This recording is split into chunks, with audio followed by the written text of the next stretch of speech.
Hello and welcome to MBKM Models. Now here's the next stage of the model plane, which is the wings. But firstly, I have to build the center section. So I'm going to show you how I print off. I can't show you how I print off the plan, but I can talk about it. All right, the plan is an internet download. Now I'll just go over to my computer. Okay, now as you can see, here's the downloaded image of the plan. I think the plan comes down maybe in PDF format or maybe just as an image.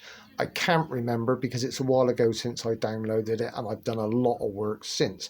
However, what happens is you've got to make this image, all right, within a software for tile printing, and you've got to tile print it the same size as the original. Now what I use, because I'm using Linux, is a piece of software which is free, it's open source, called Posterize. And what you can do is you can take this image up to the size of the original and then it will tile print it for you. So let me just try and bring up, okay, now here you are. All right, so there it is. All right, and that's ready for tile printing. All right, so here you are. All right, and this is the correct size for the plane. All right, and what you can do is, as I was saying before, you can print off the bit that you're working on. All right, and then what I do is I use a guillotine to chop it and then to fit it all together. Now here's some over here that I did earlier. All right, very blue Peter that.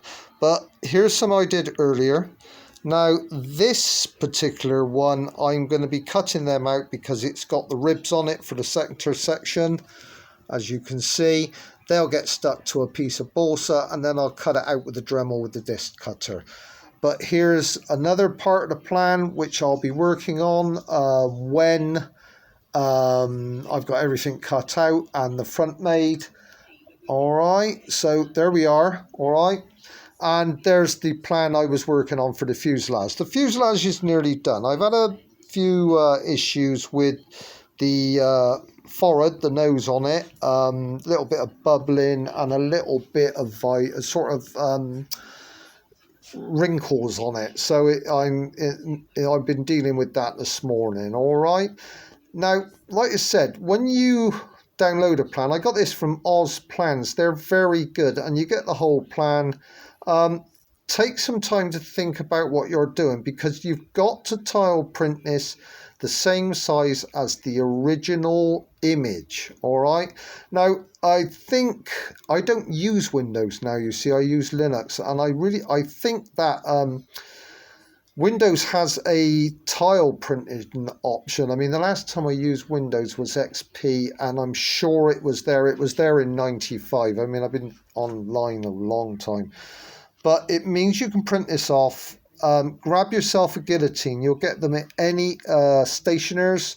If you're in America, one office depot as you call it, you'll pick things up like that. And what you've got to do is, because when in the settings it gives you a margin, all right, you can see that margin, and if you cut to the margin on one piece, you can slide it onto the next piece and hopefully match it up, which is pretty well matched there, not too bad. And that's how you do it. But you don't need to print it all off at once. That's the beauty of downloading a plan against buying one. I mean, buying a plan is great because you get this large sheet, or if you're building a twin engine bomber, you get 3 or 4 sheets. And yes, you can work on them. But if something goes wrong and you break that plan or damage it or write on a piece of information which you want to know. I mean, if you have a look on this here, it says wire looped round curtain rod and soldered, bound and cemented to leading edge, leg to be sliding fit in curtain rod and top of leg to be bent at right angles shown. I mean this guy, Mr. Towner, he was a great designer and builder. I mean, he's got the nacelles on there. Yeah, it's a lovely design and build. But like I said, like anything else, you've got to read the drawing. All right. all being well, in about 10 days, I'm going flying again with a friend, which I'm taking the foamy up, all right? And then after I've done some flying with the foamy, I'm going to crack in with balancing the beaver. It hasn't been balanced yet, but I'm really pleased the way that these wheels came up. I used, my city is a graffiti city. We've got a world famous graffiti artist who lives here, very well known, and there's lots of these graffiti art shops where you can buy some really great spray paint to go on plastic or metal.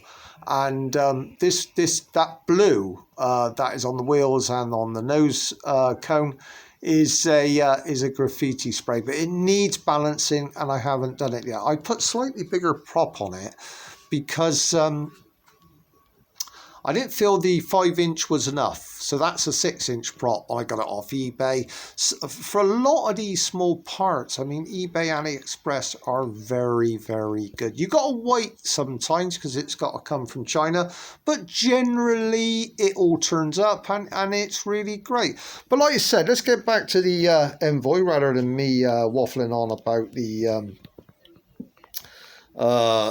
Gillows Beaver. This is how I do it. Perhaps how you do it is slightly different, but this is how I do it. And I get by with this. It doesn't take too much ink. You're only using black and white.